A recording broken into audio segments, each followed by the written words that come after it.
Hello বন্ধুরা, কেমন আছেন সবাই? প্রবাসী মৌবনে সবাইকে স্বাগত জানিয়ে আজকের ভিডিও ব্লগটা শুরু করছি। আজকের ভিডিও ব্লগে থাকছে স্পেশাল একটা রান্না, নিরামিষ তড়কা। নিরামিষ বলা ভুল, পেঁয়াজ রসুন ব্যবহার করলে নিরামিষ বলে না, কিন্তু আমি যেখানে থাকি মহারাষ্ট্রে, সেখানে কিন্তু পেঁয়াজ রসুনকে নিরামিষই বলা হয়। যাই হোক, আমি ডিম ব্যবহার করলাম না, আমি নর্মাল তড়কা করছি।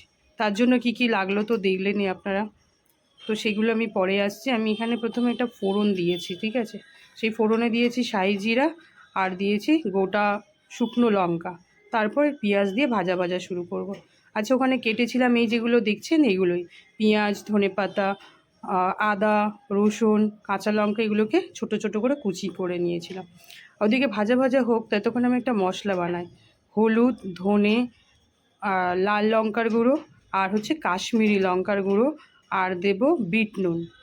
ঠিক আছে, এখানে আমি বিট নুন ব্যবহার করেছি হাফ চামচ, কারণ আমি বলছি পরে, এটার একটা স্বাদ আলাদা আসে। আর একটা স্পেশাল মশলা দিলাম, স্পেশাল নয়, এটা কিচেন কিং বলে একটা মশলা পাওয়া যায় এখানে।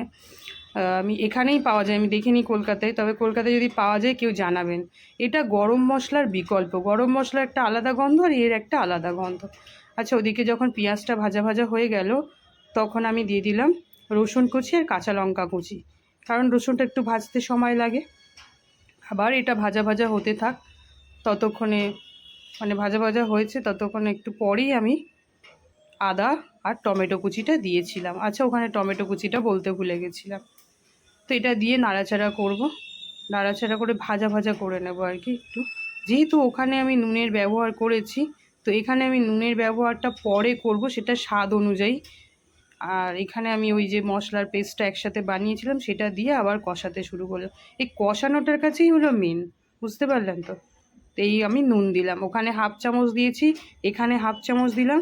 আর যখন আমি ওই ডালটা সেদ্ধ করেছি, তখন আমি হাফ চামচ দিয়েছি, টোটাল আমি 1.5 চামচ বলেছি। তো এরপর আমি কসুরি মেথি একটু হাতে করে ঘষে দিয়ে দিলাম। এটা দিয়ে কষাতে হবে। তেল যখন ছেড়ে ছেড়ে আসবে, এইবার আমি ওই যে ডাল সেদ্ধ করে রেখেছি, সেটা আমি এখানে দিয়ে দিলাম। একদম সুন্দর সেদ্ধ হয়েছিল, জানেন তো? আমি 2টো সিটি দিয়েছি, তাও আবার গ্যাসের ফ্লেম কম করে। এখানে রাজমা আছে, তরকার যে ডাল আছে, আর তাতে একটু ছোলার ডাল দিয়েছি। এইসব দিয়ে আমি পাঁচ মিশালি আর কি করেছি। এটাকে কষিয়ে নিয়ে আমি এখানে ওই 1 কাপের মতো জল দিয়েছিলাম, দিয়ে এটাকে ফুটতে দেবো, যেহেতু এগুলো সেদ্ধ করা। আর এগুলো একটু খুন্তির সাহায্যে না আমি মানে গালিয়ে দিয়েছিলাম, সেটা দেখানো হয়নি। আপনারা ডাল ঘুটনি থাকলে ডাল ঘুটনি দিয়েও দিতে পারেন। আচ্ছা, ওদিকে ওটা ফুটতে থাক, এদিকে একটা তড়কা, স্পেশাল তড়কা মশলা বানাচ্ছি, মানে তড়কা দেবো। সেটা হচ্ছে, এখানে 1 চামচ ঘি দিলাম, আমি 1 চামচ না 2 চামচ দিয়েছি। আর ওতে রসুন দিয়েছি, রসুন কুচিও দিতে পারেন, সমস্যা নেই। আর কাশ্মীরি লঙ্কা দিয়েছি, আর সামান্য একদম অল্প মেথি দিয়েছি। সেই মেথিটা দিয়ে আমি একটু নাড়াচাড়া করে এবার এই তড়কাটা ওটার মধ্যে দিয়ে দেব। তো এত অপূর্ব গন্ধ আসে না, বলে বোঝাতে পারবো না। তড়কাটা আমার তৈরি। তাহলে বন্ধুরা, ভিডিওটা কেমন লাগলো?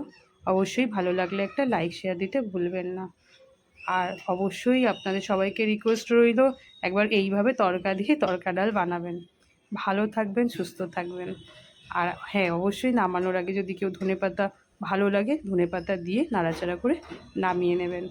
এটা আলাদা ফ্লেভারই আসে, খেতেও সুস্বাদু লাগে। ধন্যবাদ সবাইকে ভিডিওটা দেখার জন্য।